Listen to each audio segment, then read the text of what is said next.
नमस्कार दोस्तों, स्वागत है आप सभी का आपका अपना यूट्यूब चैनल जीटीएम स्टडी में। दोस्तों, जैसा कि आपको पता होगा कि आपके बोर्ड परीक्षा में सबसे ज़्यादा प्रश्न क्वेश्चन बैंक से पूछा जाता है, ठीक है दोस्तों। और आप लोग के ही डिमांड पे दोस्तों हम क्वेश्चन बैंक शुरू किए थे दोस्तों फिजिक्स का, ठीक है। और दोस्तों आज के इस वीडियो में 2017 बोर्ड परीक्षा में जो प्रश्न पूछा गया दोस्तों उसका हम सोल्यूशन करेंगे दोस्तों। और सभी प्रश्नों को काफ़ी शानदार तरह से समझाएंगे दोस्तों, ताकि आप उसे एक बार में समझकर उसे ज़्यादा दिनों तक आप याद रख सकें, ठीक है। और सभी प्रश्नों को काफ़ी शानदार तरह से बताया गया ताकि आप उसे एक बार में समझकर उससे याद कर सकें, ठीक है। तो चलिए दोस्तों, बिना टाइम को वेस्ट किए हुए आज का यह शानदार वीडियो हम शुरू करते हैं। और हाँ दोस्तों, अगर आप मेरा 2019, 2020 और 2021 बोर्ड परीक्षा का जो फिजिक्स का प्रश्न पूछा गया था उसका आप वीडियो नहीं देखे हैं तो इस वीडियो के डिस्क्रिप्शन में आपको लिंक मिलेगा, वहाँ पर जाकर आप उसे ज़रूर देखिएगा, ठीक है। तो चलिए आज का यह शानदार वीडियो हम शुरू करते हैं। दोस्तों आपसे दिल से रिक्वेस्ट है कि आप इस वीडियो को पूरा ज़रूर देखिएगा, शुरू से अंत तक ज़रूर देखिएगा, क्योंकि दोस्तों आप लोग जानते हैं कि ज़्यादा से ज़्यादा प्रश्न आपके क्वेश्चन बैंक से ही रहता है, ठीक है। तो चलिए आपके सामने हम प्रस्तुत करते हैं पहला प्रश्न। तो दोस्तों प्रस्तुत है आपके सामने पहला प्रश्न। पहला प्रश्न में पूछेगा कि बीटा किरणें विक्षेपित होती है। ए ऑप्शन द्वारा गुरुत्वाकर्षण क्षेत्र में, बी द्वारा केवल चुंबकीय क्षेत्र में, और सी द्वारा केवल विद्युतीय क्षेत्र में, और डी द्वारा चुंबकीय एवं विद्युतीय क्षेत्र दोनों में। काफ़ी महत्वपूर्ण प्रश्न दोस्तों आपके बोर्ड परीक्षा के लिए। यहाँ पे पूछे था कि बीटा किरणें जो है दोस्तों विक्षेपित होती है, तो दोस्तों चुंबकीय एवं विद्युतीय क्षेत्र दोनों में होता है, ठीक है। ऑप्शन नंबर डी इसका बिल्कुल करेक्ट आंसर हो जाएगा। यानी दोस्तों बीटा किरणें जो विक्षेपित होता है चुंबकीय क्षेत्र और विद्युतीय क्षेत्र दोनों में होता है, इसलिए ऑप्शन नंबर डी बिल्कुल करेक्ट आंसर है। चलिए अब देखते हैं अगला प्रश्न। दूसरा नंबर प्रश्न में पूछा था दोस्तों कि एक विद्युत धारा का समीकरण I बराबर जो 0.6 साइन 100 पाई टी से निरूपित होता है। विद्युत धारा की आवृत्ति ज्ञात करें। दोस्तों आपको बताना एक इक्वेशन आपको दिया दोस्तों आपको, ठीक है। इससे दोस्तों आपको बताना कि विद्युत धारा की जो आवृत्ति होगा यानी फ्रीक्वेंसी होगा दोस्तों वह क्या होगा। तो देखिए दोस्तों आप लोग फार्मूला जानते होंगे, ओमेगा इक्वल टू क्या होता है 2 पाई एफ होता है, ठीक है। और एफ मेरा फ्रीक्वेंसी हो गया दोस्तों, और ओमेगा जो है ओमेगा का जो वैल्यू है दोस्तों कितना दिया हुआ है 100 पाई दिया हुआ है, ठीक है। यानी ओमेगा का वैल्यू दोस्तों हमारा दिया हुआ इक्वेशन में 100 पाई, ठीक है। तो यहाँ पर लाकर इसको वैल्यू पुट कर दीजिए, 100 पाई हो गया दोस्तों, और यहाँ पे 2 पाई और एफ, ठीक है। और यहाँ से देखिए पाई पाई कैंसिल हो गया, और यह 2 से कितना टाइम्स में कटेगा 50 टाइम्स में। यानी दोस्तों यहाँ से एफ बराबर हमारा क्या निकल के आ गया 50, ठीक है। और दोस्तों फ्रीक्वेंसी का यूनिट क्या होता है यहाँ पे नहीं दिया दोस्तों, हर्ट्ज होता है, क्या होता है हर्ट्ज, ठीक है, या पर सेकेंड होता है, ठीक है। तो यहाँ पे देखिए ऑप्शन नंबर डी इसका बिल्कुल करेक्ट आंसर हो जाएगा 50 हर्ट्ज, ठीक है। और यूनिट नहीं दिया दोस्तों तो आप लोग याद रखिएगा आवृत्ति का मात्रक क्या होता है तो हर्ट्ज होता है, ठीक है। तो इसलिए एफ बराबर 50 यहाँ पे बिल्कुल करेक्ट आंसर हो जाएगा। चलिए अगला प्रश्न अब देखते हैं दोस्तों। तीसरा नंबर पूछे रहा कि पृथ्वी के किसी स्थान पर टीवी प्रेषण टावर की ऊंचाई 245 मीटर है। जितनी अधिकतम दूरी तक इस टावर के प्रसारण पहुंचेगा वह है। काफ़ी महत्वपूर्ण प्रश्न है दोस्तों। यह प्रश्न आपके बोर्ड परीक्षा में बार बार पूछा जाता है।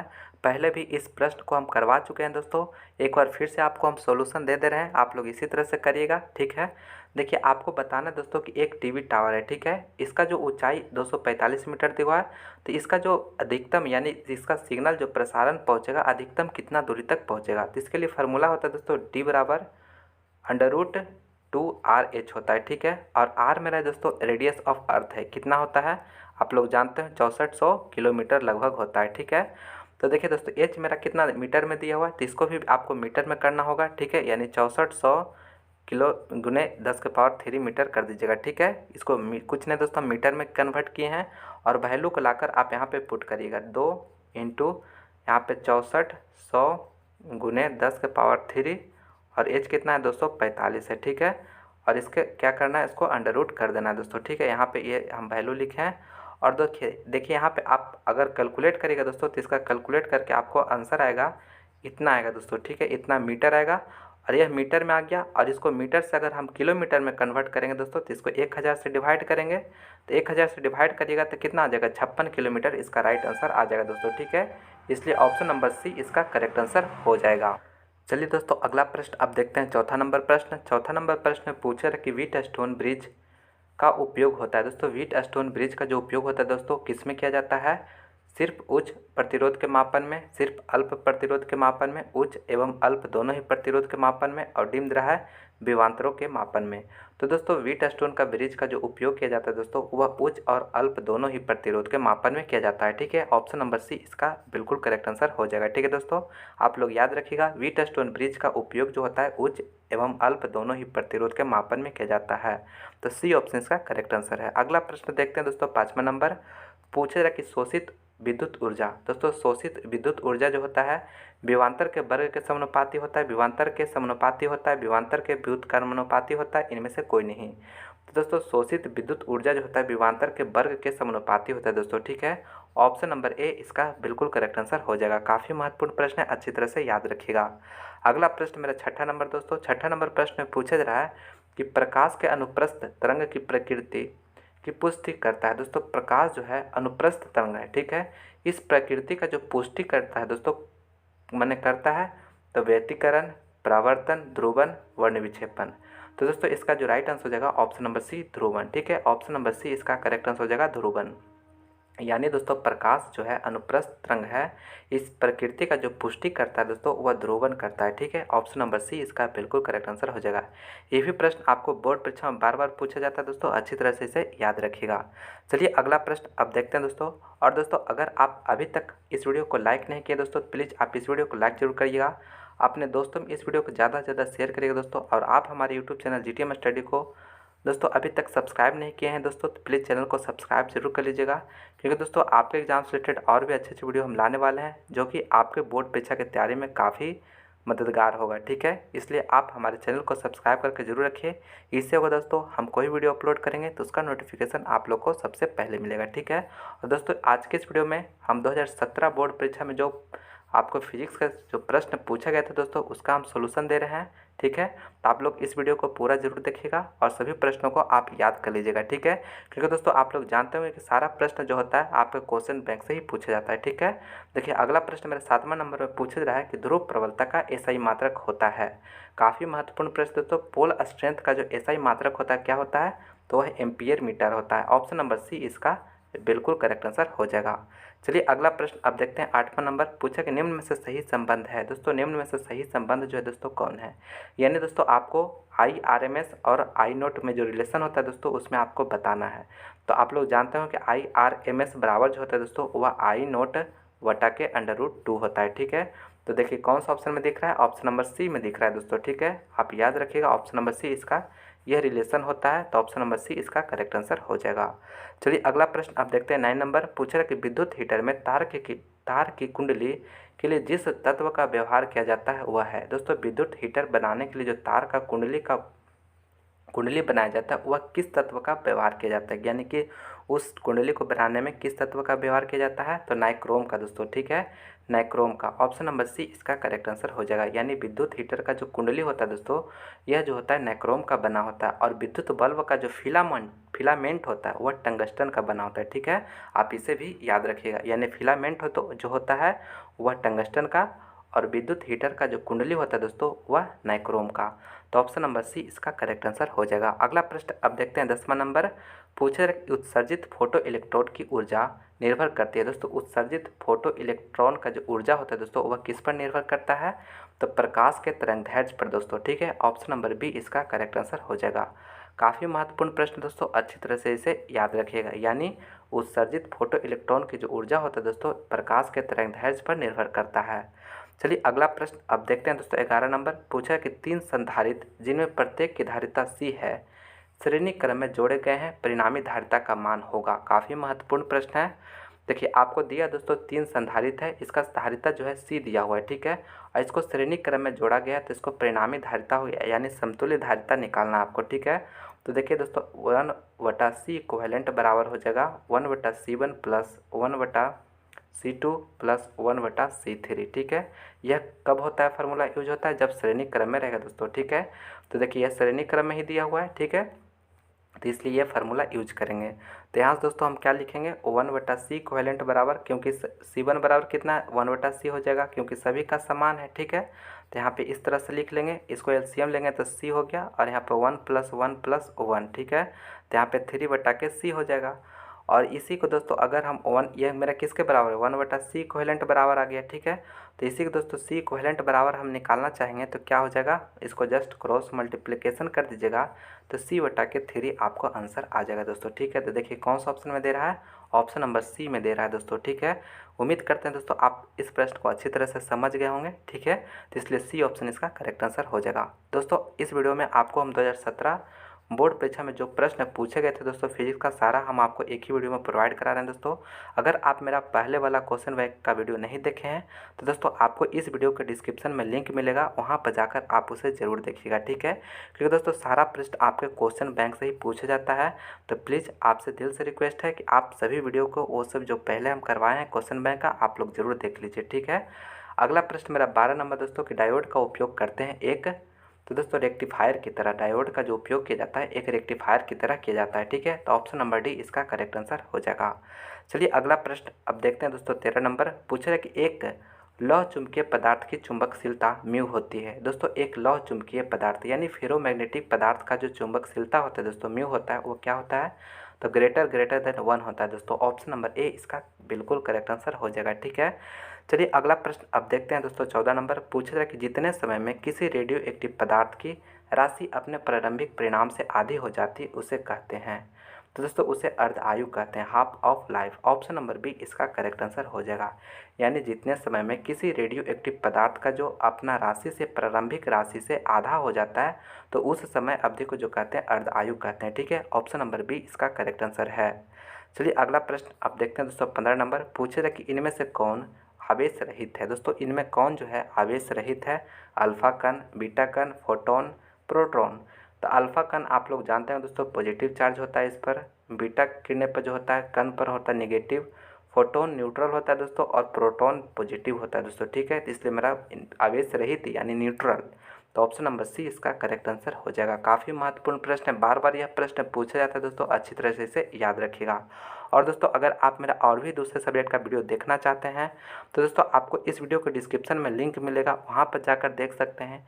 नहीं तो दोस्तों आप हमारे चैनल के प्लेलिस्ट में जाकर जिस भी सब्जेक्ट आप तैयारी करना चाहते हैं दोस्तों वहाँ से हमारे दूसरे वीडियो को देख सकते हैं। ठीक है, तो आप लोग जाकर देखें जरूर दोस्तों, उसमें भी काफ़ी महत्वपूर्ण प्रश्न आपको बोर्ड परीक्षा के लिए कराए गए हैं। ठीक है, अगला प्रश्न मेरा 16 नंबर देखिए कि एन अपवर्तनांक तथा ए प्रिज्म कोण वाले पतले प्रिज्म का न्यूनतम विचलन कोण होता है। दोस्तों आपको न्यूनतम विचलन कोण जो होता है दोस्तों वह कितना होता है, आपको दिया हुआ एन अपवर्तनांक दिया हुआ और ए प्रिज्म कोण दिया हुआ दोस्तों। ठीक है, तो दोस्तों यह जो होता है वह n-1 इंटू ए होता है। ऑप्शन नंबर ए इसका बिल्कुल करेक्ट आंसर हो जाएगा। ठीक है, option number A correct answer है। काफ़ी महत्वपूर्ण प्रश्न है, ये भी प्रश्न बार बार पूछा जाता है दोस्तों आपके बोर्ड परीक्षा में, अच्छी तरह से इसे याद कर लीजिएगा। चलिए दोस्तों अगला प्रश्न अब देखते हैं। 17 नंबर प्रश्न। 17 नंबर प्रश्न में पूछे रहे कि हाइड्रोजन स्पेक्ट्रम की कौन सी श्रेणी अवरक्त भाग में नहीं पड़ती है। ए ऑप्शन है लाइमन श्रेणी, बीमद्रय हम्फ्री श्रेणी और सिमद्रय फुंड श्रेणी और डिमद्रय ब्रैकेट श्रेणी। तो दोस्तों लाइमन श्रेणी जो होता है वह अवरक्त भाग में नहीं पड़ता है। ठीक है, ऑप्शन नंबर ए इसका बिल्कुल करेक्ट आंसर है। काफ़ी महत्वपूर्ण प्रश्न दोस्तों, अच्छी तरह से इसे याद रखिएगा। दोस्तों ये सभी प्रश्न आपके बोर्ड परीक्षा के लिए काफ़ी महत्वपूर्ण प्रश्न है दोस्तों, यही सब प्रश्न आपके बोर्ड परीक्षा में 100% आएगा दोस्तों।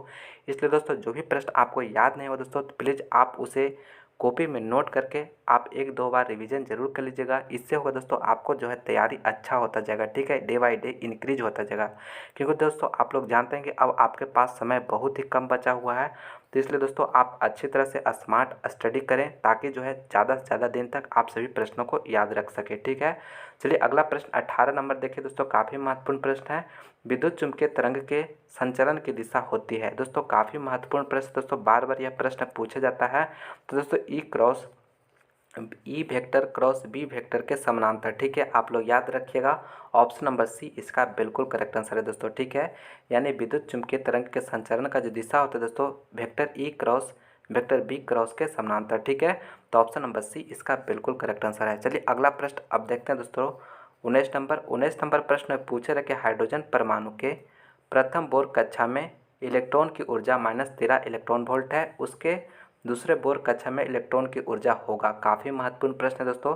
तो इसका दूसरे कक्षा में जो होता है इलेक्ट्रॉन का ऊर्जा जो है दोस्तों -3.4 इलेक्ट्रॉन वोल्ट होता है। ठीक है, तो देखिए कौन सा ऑप्शन में दे रहा है, ऑप्शन नंबर बी में दे रहा है दोस्तों। ठीक है, तो बी ऑप्शन इसका बिल्कुल करेक्ट आंसर हो जाएगा। ठीक है दोस्तों, आप लोग अच्छी तरह से इसे याद रखिएगा।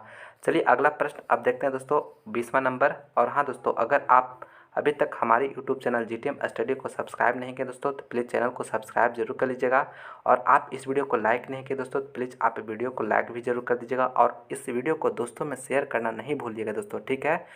चलिए अगला प्रश्न अब देखते हैं। 20 नंबर प्रश्न पूछा जा रहा है कि एन टाइप के अर्धचालक प्राप्त करने के लिए जर्मेनियम में मिलाया गया अपद्रव होना चाहिए। दोस्तों एन टाइप सेमीकंडक्टर हमें प्राप्त करना है, ठीक है।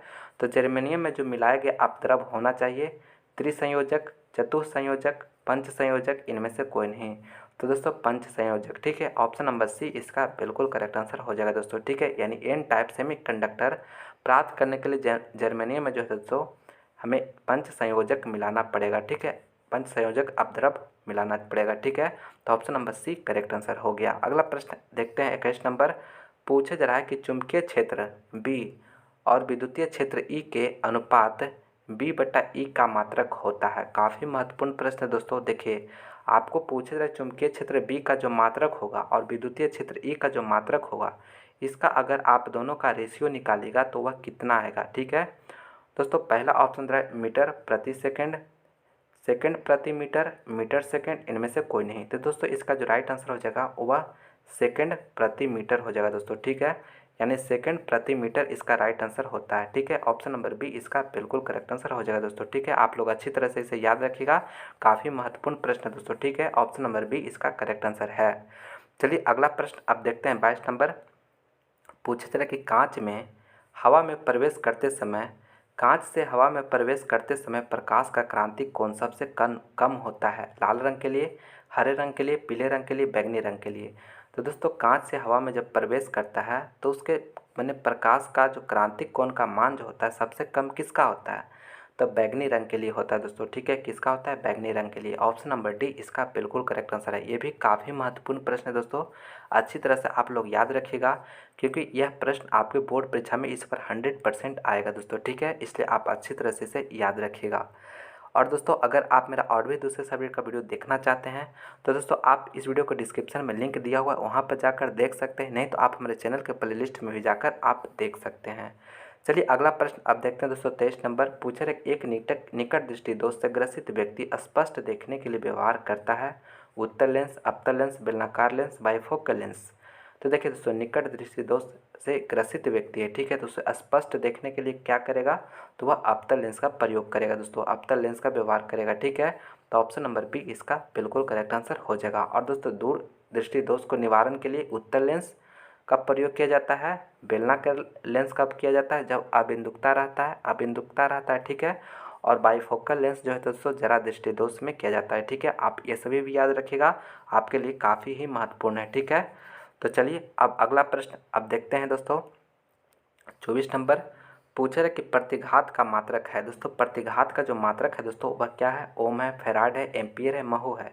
तो दोस्तों ये भी प्रश्न आपके बोर्ड परीक्षा में बार बार पूछा गया है प्रश्न है दोस्तों। तो प्रतिघात का जो मात्रक है दोस्तों वह ओम है। क्या है? ओम। ऑप्शन नंबर ए इसका बिल्कुल करेक्ट आंसर हो जाएगा दोस्तों, ठीक है।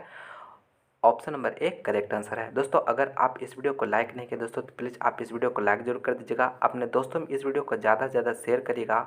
और आप हमारे यूट्यूब चैनल जीटीएम स्टडी को सब्सक्राइब नहीं किए दोस्तों तो प्लीज़ चैनल को सब्सक्राइब भी जरूर कर लीजिएगा दोस्तों। और भी आपके बोर्ड परीक्षा से रिलेटेड अच्छे अच्छे वीडियो लाने वाले हैं, इसलिए आप चैनल को सब्सक्राइब करके जरूर रखिए ताकि उसका नोटिफिकेशन आप लोग को सबसे पहले मिले। और अगला प्रश्न देखते हैं। 25 नंबर पूछे थे कि नैंड गेट का बुलियन व्यंजक है। काफ़ी महत्वपूर्ण प्रश्न है दोस्तों। नैंड गेट का बुलियन व्यंजक आपसे पूछा जा रहा है दोस्तों, ठीक है। तो नैंड गेट से पहले दोस्तों आपको एंड गेट, देखिए आपको हम बताए थे कि क्या होता है एंड गेट का बुलियन व्यंजक। आपको ट्रिक के माध्यम से भी याद कराए थे दोस्तों कि यह ए और बी अगर इनपुट है तो वाई जो आउटपुट होगा वह ए डॉट के बी होगा। क्यों डॉट के बी होगा? क्योंकि दोस्तों एंड डी से एंड लिखा हुआ है, यानी डी से हमको क्या समझना है दोस्तों? डॉट समझना है। तो देखिए डॉट हो गया और यहाँ पे देखिए नैंड लगा हुआ है दोस्तों, एन लगा दिया है, यानी एंड को एंड और नॉट का जो होता है दोनों के मिलने से जो होता है दोस्तों बनता है नैंड, ठीक है। एंड और नोट को मिलने से एंड बनता है। तो आप लोग यह एंड जानते हैं, इसमें अगर नोट लगा देंगे दोस्तों यानी यहाँ पे एक नोट लग जाता है दोस्तों तो इसका ऊपर बार चढ़ जाता है, ठीक है। तो यह जो हो जाएगा दोस्तों बुलियन व्यंजक जो होगा, यह जो हो गया नैंड गेट का बुलियन व्यंजक हो जाएगा, ठीक है। तो ऑप्शन नंबर देखिए, ऑप्शन नहीं दिया दोस्तों, आपको डायरेक्टली आपको याद रखना है। यानी इसका सिंबल हो गया इस तरह का सिंबल हो गया नैंड गेट का, और इसका आउटपुट जो होगा वह ए डॉट के बी और बार हो जाएगा। ठीक है, यह बी है और इसका बार हो जाएगा। ए और बी इनपुट है, तो ठीक है, तो यह इसका सिंबल हो गया और ये इसका बुलियन व्यंजक हो गया दोस्तों। ठीक है, आप लोग इसे अच्छी तरह से याद रखिएगा, काफ़ी महत्वपूर्ण है आपके बोर्ड परीक्षा के लिए। ठीक है, तो दोस्तों फाइनली आज के इस वीडियो में दोस्तों 2017 बोर्ड परीक्षा में फिजिक्स का जो भी प्रश्न था दोस्तों, उसमें सभी प्रश्न आपको हम करवा दिए हैं दोस्तों। ठीक है, और ये सभी प्रश्न आप जो भी प्रश्न आपको याद नहीं होगा दोस्तों, आप अच्छी तरह से उसे ज़रूर याद कर लीजिएगा, क्योंकि दोस्तों आपके बोर्ड परीक्षा में अधिकांश प्रश्न क्वेश्चन बैंक से ही पूछा जाता है। ठीक है, तो दोस्तों मैं उम्मीद करता हूँ कि यह वीडियो आपको पसंद आया होगा। तो प्लीज़ आप इस वीडियो को लाइक करें, अपने दोस्तों में इस वीडियो को ज़्यादा से ज़्यादा शेयर करें, और आप हमारे यूट्यूब चैनल जीटीएम स्टडी को सब्सक्राइब नहीं किए हैं दोस्तों, तो प्लीज़ चैनल को सब्सक्राइब करके बेल आइकन भी प्रेस कर लीजिएगा, ताकि आने वाले वीडियो का नोटिफिकेशन आप लोगों को सबसे पहले मिले। ठीक है, तो आप लोग इसी तरह से मन लगाकर पढ़ाई करते रहिए। मिलते हैं हम अगले वीडियो में। इस वीडियो को देखने के लिए बहुत बहुत धन्यवाद।